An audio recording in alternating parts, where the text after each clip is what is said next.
In the endless dark of space, silence was never truly silent. Stars burned with quiet patience, and ancient radio signals still drifted like ghosts between galaxies. Somewhere in the black, far beyond the reach of most living civilizations, there was a story whispered again and again. It was not a story of gods or kings. It was a story of a species that no one dared to forget, yet everyone wished was gone forever. The story of humanity.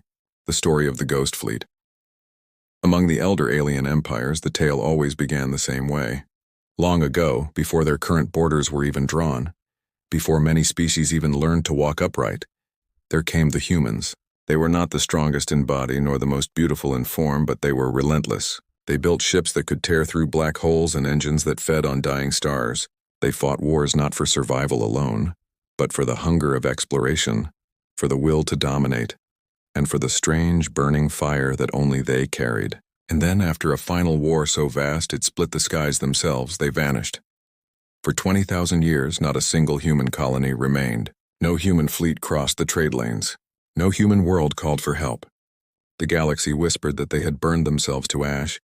The galaxy told itself they were dead.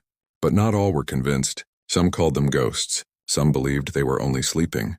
And some feared the day they might return. On the bridge of an alien dreadnought far from any homeworld, the captain leaned over a glowing table of star maps. His name was Kelthar, a veteran of the Threxian Dominion.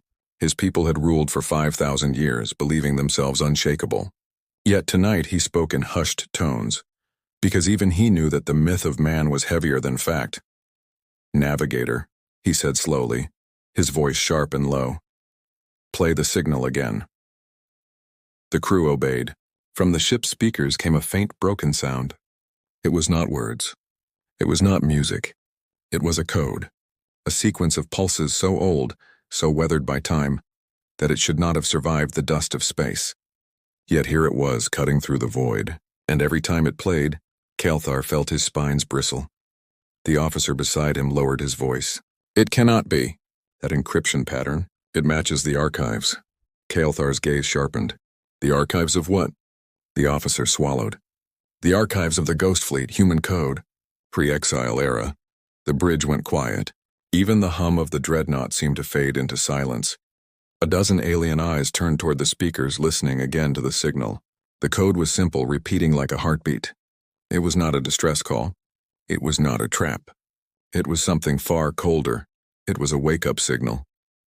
Kelthar looked at the stars outside his viewport. His voice carried the weight of dread. If this is true, then humanity is not dead. They are stirring. Across the galaxy, in the halls of power, other leaders also received fragments of the same signal. In council chambers, rulers of empires who had never agreed on anything found themselves united by a single emotion: fear. They remembered what their ancestors had told them. Humanity was a storm wrapped in flesh. Humanity fought not with claws or fangs, but with the one weapon no other species could master: will. And now the storm was whispering from the dark again. The myths had always said that the humans did not die. They chose to leave. They chose to vanish, to fold their fleets into hidden vaults buried beyond the reach of alien maps. Some said they went into stasis, freezing themselves in metal coffins to await the right time. Others claimed their ships drifted like tombs through the void, waiting for a command that only they could hear. For 20,000 years, these were only stories told to frighten children, or to remind kings that empires were fragile. But now, the myth had spoken back. In a mining colony near the edge of a red dwarf star, a group of traders crowded around a crackling holoscreen. The transmission had reached them as well. They argued in frantic voices, each speaking over the other. Some said it was fake. Some said it was a curse, and one old trader with scarred skin and half-blind eyes only shook his head. "I heard it once before," he whispered. The others went silent, leaning closer. "When I was a child, my grandfather told me of the last time the humans spoke. He said their words were carved into every mind who listened. He said they promised they would return.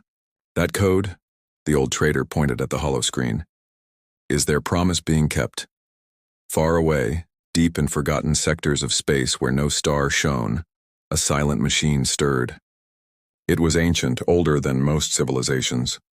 Dust and ice clung to its frame. For millennia it had listened, waiting. Now with the signal playing again, its eyes burned with light. Its systems hummed with slow rising power. One by one, hidden stations across the void began to wake, each answering the call. The universe was changing. The silence of humanity was over. Their ghosts were turning into fire again. And somewhere in the darkness of a sealed command ship buried under 1,000 layers of ice, a human opened his eyes. Frost cracked from his armor as he breathed in for the first time in 20,000 years. His voice was raw but strong. "How long have we slept?" The machine answered him in tones of cold steel. 20 millennia. "The fleet awaits," the man rose. His eyes were pale with stasis, but behind them burned the same fire that had once made galaxies tremble. He looked to the void beyond the frozen glass of his chamber, and for the first time in ages, humanity's shadow stretched again across the stars. The ghost fleet was awakening. Long before the present age, when most empires of the galaxy were still young, there was a time when humanity ruled with unmatched force. Their fleets stretched across thousands of light years, and their colonies burned like suns in the night. To other species, it seemed as if humans would never stop. They expanded with no fear. They fought with no hesitation. And yet, as sudden as their rise, their presence ended. The question remained for 20,000 years. Why did they disappear? For alien scholars, this mystery became both a fascination and a warning. Some believed humanity destroyed itself in endless wars, burning its empire from the inside. Others believed they fled to another universe, leaving only echoes behind. But the truth was far stranger, hidden in the choices of a desperate people. On a forgotten archive world, locked behind the vaults of a neutral information guild, ancient records still waited. The data was so old that most could not read it. Only fragments survived, warnings, coordinates, and voices long dead. They told a story of a war so large, so violent, that no empire today could imagine it.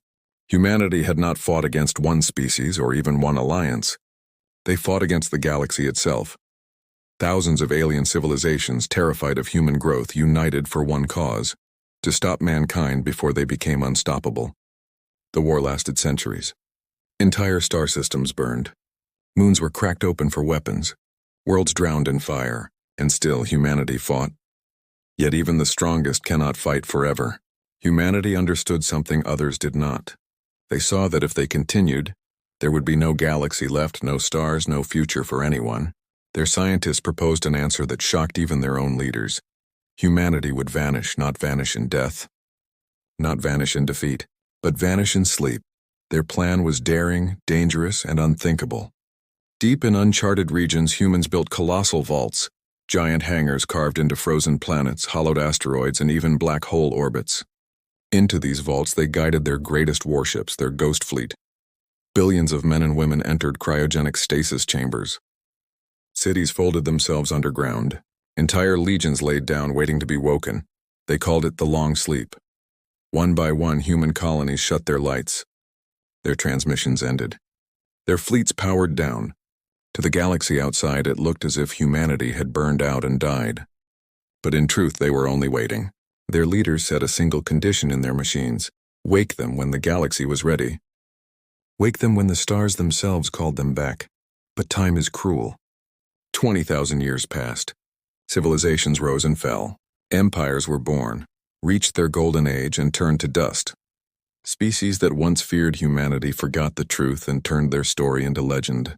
They laughed at the idea of the ghost fleet, mocking it as a tale for frightened children. But in secret there were always whispers. Whispers that one day, humanity's fire would return. In the deep dark, machines kept working. Their gears did not rust. Their lights did not fade. They watched the galaxy, scanning for signs, waiting for the command. And then one day the signal came. A miner named Tarl, working near the rim of a forgotten system, was among the first to hear it. He did not understand what he was listening to. To him it was only noise. But when he played it for an elder historian, the man grew pale.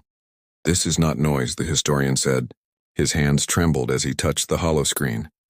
"This is the same signal carved into ruins older than your world. This is the human heartbeat." The news spread quickly. Merchants whispered in back alleys. Smugglers carried copies of the code in secret drives. Leaders of empires denied it in public but studied it in private, and slowly the fear returned. The fear was not only that humans might come back. The fear was that they never truly left. That somewhere, right now, millions of human soldiers slept in silence, waiting for the order to rise. that entire fleets floated just beyond the edge of maps, cloaked and waiting. The truth was more terrifying than the rumor. In the icy heart of a dead system, one of the great vaults stirred. Its gates, sealed for ages, began to move. Dust and ice cracked. Frost broke away. Inside, row upon row of ships sat in perfect silence, their hulls scarred but unbroken. Their engines had not burned in 20,000 years, yet they were ready. In the central chamber, a figure lay inside a glass coffin of light. His uniform bore the mark of an admiral long forgotten. His chest rose as the stasis field ended. His eyes opened, glowing faintly from the process. Around him, others began to rise. Commanders, soldiers, engineers, all awakening. Their voices were hoarse, their bodies stiff. But when they spoke, there was no fear. Only one question passed from lips to lips: how long has it been? And the machines, loyal and eternal, answered the same way every time. 20 millennia. The fleet is intact. Humanity awaits your command. Across the galaxy, no one knew the full truth yet. No one knew that the myth was ending. But in the shadows of forgotten vaults, the sleeping fire of man was ready to burn again. The Ghost Fleet was not just history. It was the future about to awaken. Far out in the forgotten reaches of space, where stars had long ago burned out and silence ruled every horizon, a new sound began to rise. It was not the cry of life nor the hum of commerce. It was the sound of ancient engines taking their first breath after 20,000 years of sleep. The Ghost Fleet was awakening. At first, it was only a flicker of light on a frozen planet's surface. Then the ice cracked, shaking like glass under strain. Hidden gates, larger than mountains, opened with a groaning sound that carried into the void. For ages they had remained sealed, their walls covered in frost and stone. Now they were alive again. Inside, row upon row of ships sat in darkness. Their hulls were coated with dust and rime, their names half buried under time. They had been silent tombs for ages, but now their cores began to glow. One by one, their systems came online. Lights burned along their frames. Weapons hummed, checking power flows. Navigation grids flickered, plotting paths to stars that had shifted long ago. The first warship to rise was a Titan, an Arc-class battleship longer than cities, its wings stretching like a predator. Its engines flared, shaking off centuries of ice. When it spoke, its voice was not human. It was the voice of the machine that had watched over it, a voice cold and absolute. Fleet status operational. Estimated time passed, 20 millennia. Command awaited. In a chamber deep inside the ship, thousands of stasis pods opened. Frost spilled out, mist curling along metal floors. Human figures, stiff and pale, gasped their first breaths. Their eyes were wide, confused, yet burning with the fire of recognition. They had slept through centuries, yet when they rose, it was as if no time had passed. Admiral Vera, her hair white from stasis but her body still strong, stepped forward from her pod. She looked across her officers, who saluted her as if no moment had been missed. Her voice was hoarse yet steady. "Report," the machine answered her at once. "All systems functional. Ghost Fleet intact. The stars have changed, but humanity endures." Her gaze turned to the viewport. Outside she could see the endless dark, broken only by the faint glow of distant suns. The galaxy had aged without them. Empires had risen and fallen. She clenched her hand into a fist. "We slept," she whispered, "but now we rise." Far away, alien patrol ships caught the first glimpse of the awakening. A Zaltrian scout vessel, sleek and insect-like, was passing through a forgotten sector when its sensors screamed. The pilot stared in disbelief as a massive human battleship emerged from a vault carved into an asteroid. He spoke into his comm, panic thick in his voice. "Command, I am seeing them. The humans. They are real. The Ghost Fleet is real." Before his words could even reach the council, the battleship turned its weapons. It did not fire, but it did not need to. The scout ship trembled under the power readings alone. The human vessel then transmitted a signal across every frequency, a voice that echoed across space. Humanity has awakened. The galaxy is no longer alone. The message was simple, but its meaning was thunder. It reached empires, trade ships, pirate fleets, and even the hidden colonies who had forgotten the old wars. Everywhere beings stopped to listen. Everywhere fear returned. On a distant world, the Threxian Dominion gathered its council. Their emperor, Kael'thar Superior, slammed his claws into the table. "This cannot be," he shouted. "They are myths. They cannot rise from dust," but an advisor whispered the truth. "My emperor, Their code matches perfectly. These are no myths. The humans have returned. Panic spread like fire. Some called for alliances. Some demanded immediate war, to crush them before they could rebuild. But the oldest among them only shook their heads. You cannot crush what has already outlived you, they said. Meanwhile, more human vaults began to stir. On the edge of a black hole, a carrier fleet rose from its slumber, its ships riding gravity waves as if they were toys.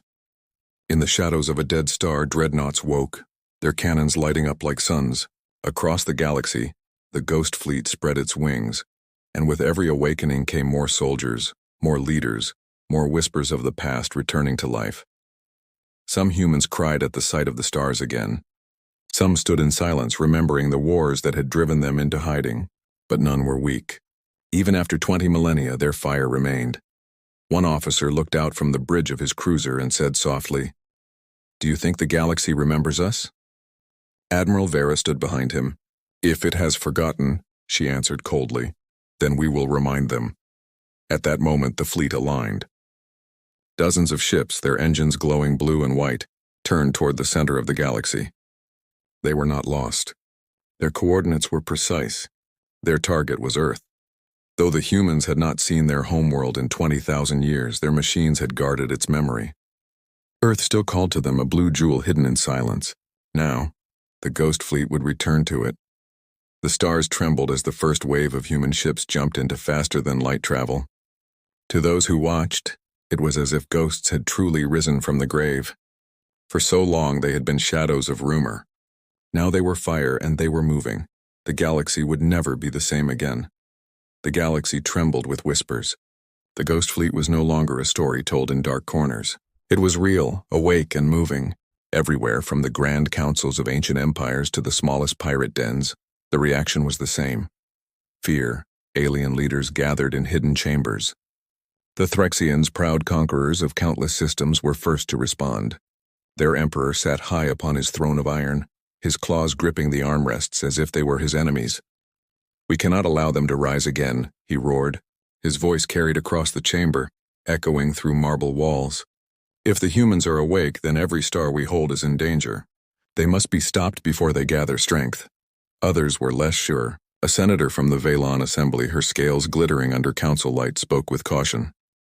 "You speak of stopping them, but with what power? They fought the galaxy before and almost won. That was 20 millennia ago when we were united in fear. Look at us now. We are divided, weaker than ever. If they have even half of their old strength, we cannot face them alone." Arguments broke like thunder. Some demanded war. Some demanded peace. And some whispered of surrender before a battle even began. Meanwhile, humanity made its presence known. Admiral Vera sent transmissions across neutral zones. Her words were steady, cold, and without arrogance. "We return not as conquerors. We return as guardians. But hear this, betrayal will be met with fire. For 20,000 years we have slept. Now we rise. Choose wisely how you greet us." The message was simple, yet it carried the weight of doom. Aliens who heard it felt their hearts tighten. The humans were not begging. They were not asking. They were warning. In the Outer Rim, the first clash came. A Threxian fleet of 50 warships intercepted a human cruiser near a gas giant. The alien commander, full of pride and fury, opened fire without hesitation. Beams of plasma and swarms of missiles filled the void. The gas giant's rings lit with the glow of battle. The human cruiser did not retreat. It moved with deadly precision, its armor absorbing the first strikes. Then, with a flash brighter than the sun, its rail cannons fired. One shot tore through 3 enemy ships, breaking them apart like paper. Another round crippled the flagship, splitting it in half. The Threxians panicked. Their weapons could barely scratch the human hull. Their formations broke, their pride dissolved into fear. Within minutes, 40 ships were burning wrecks, and the survivors fled into the dark. The battle was over almost before it began. News of the clash spread across the stars faster than any fleet could travel. Whole empires stopped in silence when they heard the reports. The humans had faced 50 ships with only one vessel, and won. In the Threxian capital, the Emperor howled in rage. His voice shook the pillars of his throne room. "They shame us. They humiliate us. If we do not destroy them now, every species will bow before their fire." But even as he shouted, Doubt spread among his generals. They had seen the battle records. They had seen the power of the Ghost Fleet, and deep inside they wondered, could they really win? On a mining colony in the neutral zone, ordinary traders whispered the truth. If one ship can destroy 50, then imagine what 100 can do. Imagine what the whole fleet will bring. Fear grew like a shadow spreading from star to star, yet not all were afraid. Some small species, long oppressed by greater empires, listened to the human broadcasts with hope.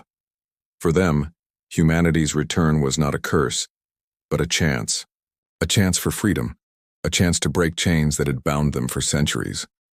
In the silence of their hearts, they prayed that the Ghost Fleet would come to their worlds next.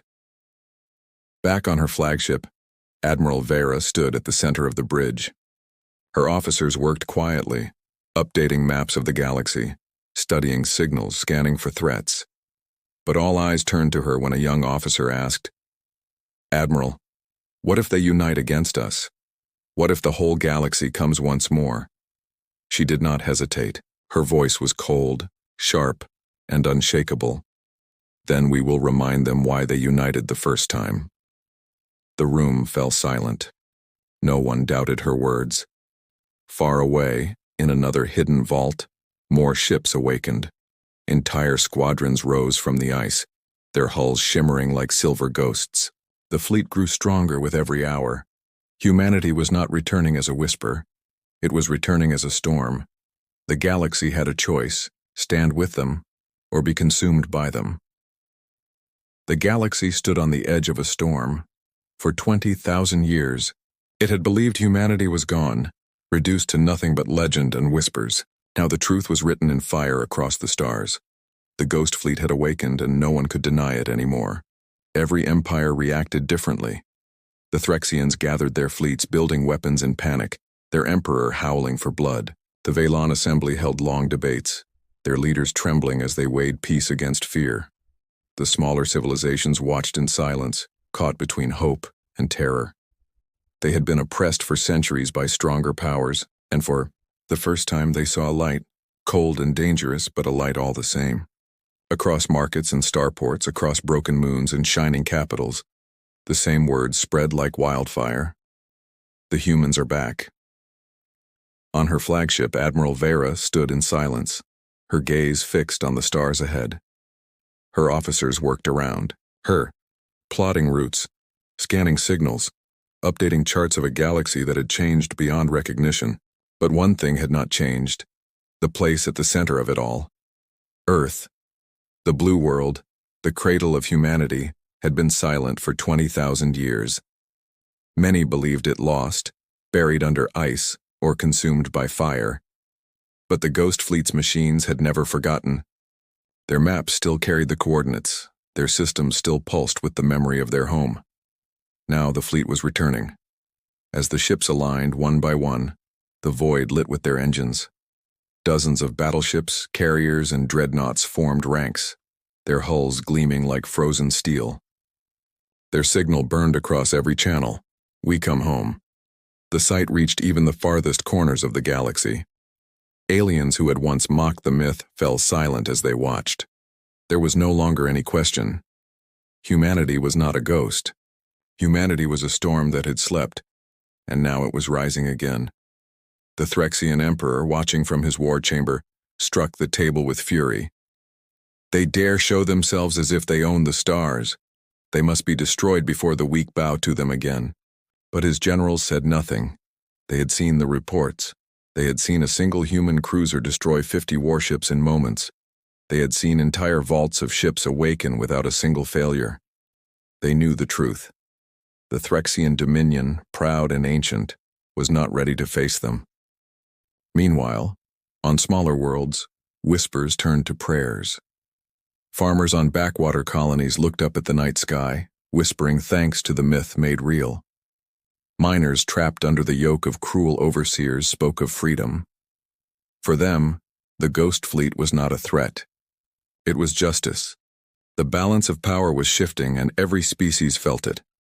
On her bridge, Admiral Vera finally spoke. Her voice carried across the fleet, transmitted to every ship, to every soldier now awake after 20 millennia. "We are humanity," she said. Her tone was calm, but behind it was steel. "We gave the galaxy peace when we left. We gave them time to grow. But now we return, not for conquest, not for greed, but for survival of what is ours. If they test us, they will remember why they feared us. If they stand beside us, they will know protection like no other. The new age begins tonight." Her words echoed through the fleet. Soldiers, still stiff from stasis, stood tall.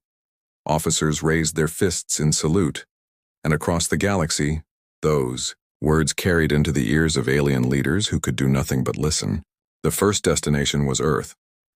As the fleet jumped, stars bent and stretched around them. The void split open, and the blue world appeared ahead. Earth had changed. Its surface was scarred, its skies dim, but it was alive. Oceans still moved. Forests still grew. It was waiting. When the first human ship entered orbit, silence fell across the fleet. For a long moment, no one spoke. Even Admiral Vera closed her eyes, her hand resting against the glass of the viewport. It had been 20,000 years, but home was still home. Then with one command, she broke the silence. "Signal the galaxy." A transmission flared across every star system, across every trade lane and capital. The message was simple, and it was final. Humanity has returned. The new age has begun. The words carried more weight than any weapon. Some wept, some cheered, and some trembled. But all knew that nothing would ever be the same. Because humanity was not just back. They were stronger than before. Their fleets were intact, their soldiers awake, their will unbroken. The last image carried across the stars was a haunting one. The Ghost Fleet, its ships burning with power, formed a shield around the scarred blue world of Earth. And in that moment, every empire, great or small, understood the truth. For 20,000 years, they had lived without humans. For 20,000 years, they had believed the myth was dead. But now the myth was alive, and the galaxy would remember why it once feared the Ghost Fleet.